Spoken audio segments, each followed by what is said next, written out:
Okay, here is my video guide for lesson 6.1.1, the beginning of chapter 6. And what you're going to notice in chapter 6 is we're going to be talking about congruent triangles all in this first section. It's also a very short section, which is something that I'll explain more of when I see you all in a live meeting coming up. But we're going to focus on congruent triangles, which is actually something that we've kind of talked about in chapter 3 a little bit when we were talking about triangle similarity.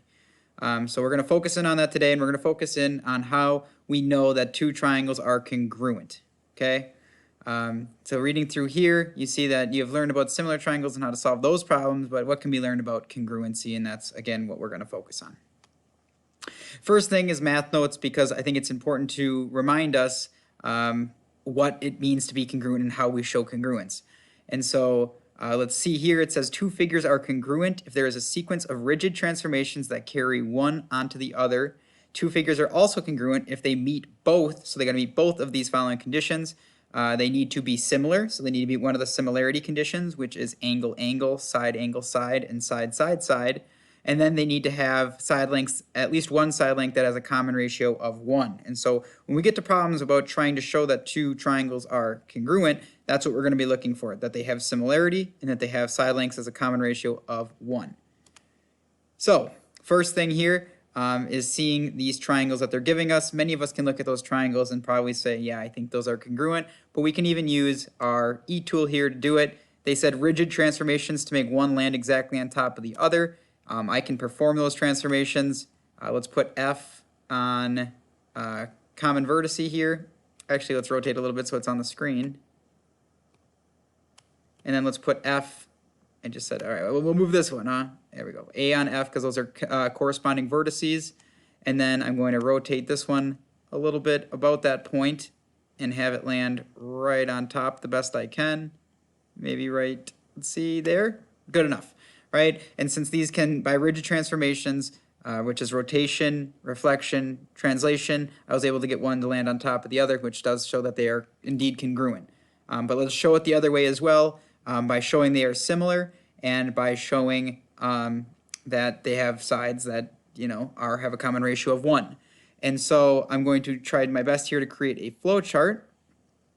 And I'm going to try to prove that these are similar by using side, or that all their sides have a common zoom factor or ratio between them. And so I'm going to divide corresponding sides. That would be 7.5 divided by 7.5.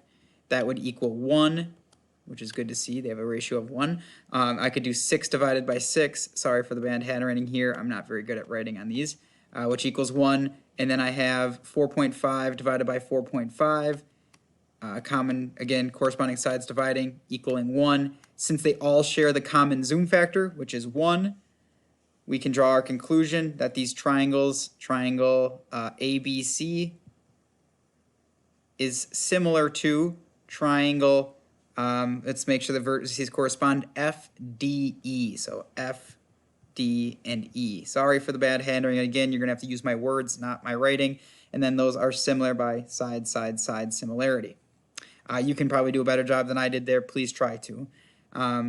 So then, are these triangles also congruent? How do I know? Well, I can say yes, they are congruent, and I know they're congruent because they meet similarity. They have side similarity, and they also have side lengths that divide to equal 1. They have that ratio equal to 1, and that's what they mean there. Side lengths have a common ratio of 1.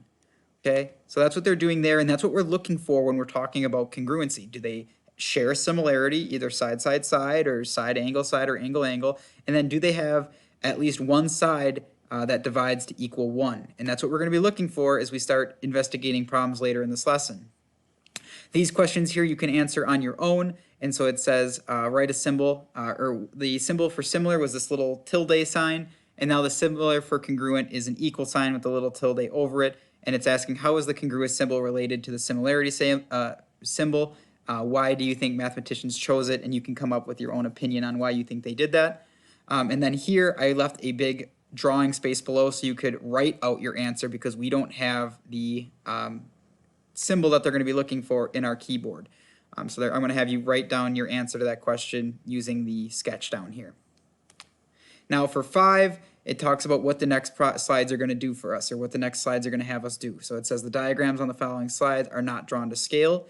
determine if the two triangles are congruent. If you find congruent triangles, write a congruent statement being triangle PQR is congruent to triangle XYZ. And when we write our statement, you could copy and paste the symbol, or you can just write triangle is congruent to triangle instead of using the symbol.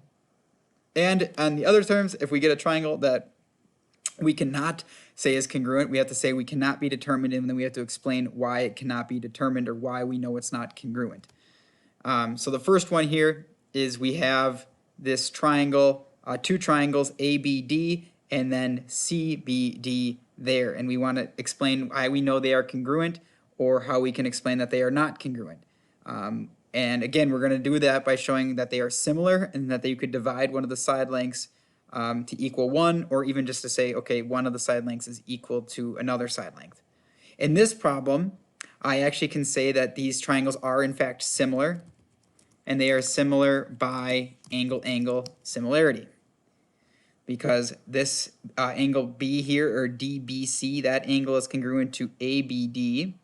And then I have two 90-degree angles, one at BDC and then another at BDA. And so I have the two angles being congruent, meaning they are similar by angle-angle. So all we need to show is that they have a side length that can divide to equal 1. And what I notice, in another way of saying that divide to equal 1 is that these two side lengths are equal. What I notice in this problem is that side BD equals side BD. They are the same side. It's a shared side. And so by saying yes, it's similar and that BD equals BD, I can in fact say that these triangles are congruent. Now, one thing that I want to point out is that these do not look congruent, right? Well, in here, it's either in the beginning here or it is right here. The diagrams are not going to be drawn to scale, and that's on purpose because they want us to use similarity and the fact that you're going to have a congruent side to show congruency, not just say, oh, it looks congruent, so it is congruent.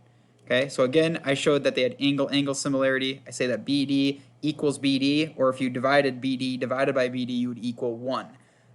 Please write out a better explanation than I did here. I'm giving you the bare minimum because this is a video guide. Write out a better explanation.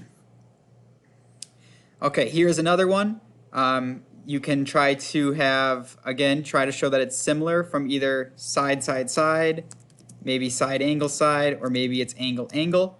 Try to show that it's similar. If you see that it is similar, again, look for sides that would either be congruent or look for sides that would divide to equal 1. And then if they have both, it would be congruent. If it has one or the other, it is just not congruent. Okay.